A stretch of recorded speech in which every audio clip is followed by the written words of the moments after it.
बहुत प्राचीन समय की बात है।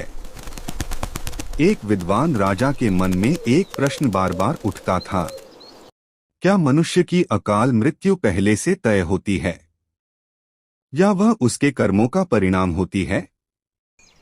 इस प्रश्न का उत्तर जानने के लिए राजा एक महान ऋषि के आश्रम पहुंचे। राजा ने विनम्र होकर पूछा, हे महर्षि, लोग कहते हैं कि किसी की मृत्यु समय से पहले हो जाए तो वह अकाल मृत्यु कहलाती है। क्या यह पहले से लिखी होती है? ऋषि मुस्कराए और बोले, राजन, आयु का बीज जन्म के साथ आता है, लेकिन उसका फल कर्मों से तय होता है। ऋषि ने एक कथा सुनाई।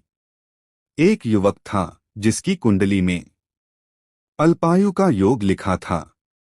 सब कहते थे यह युवक अकाल मृत्यु को प्राप्त होगा, लेकिन वह युवक सदैव सत्य बोलता, माता पिता की सेवा करता, गरीबों की सहायता करता और ईश्वर का स्मरण करता था। एक दिन उस पर भयंकर संकट आया। मृत्यु उसके समीप खड़ी थी, लेकिन उसी क्षण उसके पुण्य कर्म जाग उठे जो अकाल मृत्यु बन सकती थी।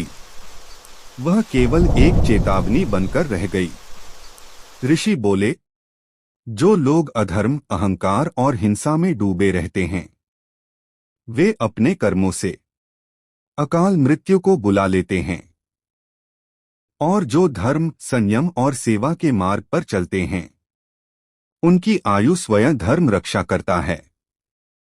राजा ने शीश झुकाकर कहा, अर्थात अकाल मृत्यु न तो पूरी तरह तय है, न ही पूरी तरह अटल, वह कर्मों पर निर्भर है। ऋषि ने अंतिम वचन कहे, ईश्वर ने जीवन दिया है, पर उसे कैसे जीना है यह मनुष्य के हाथ में है। संदेश: मृत्यु का समय नहीं, जीवन के कर्म तय करते हैं कि जीवन कितना सुरक्षित रहेगा। श्री मां मेरी मां चैनल सब्सक्राइब और वीडियो लाइक करें।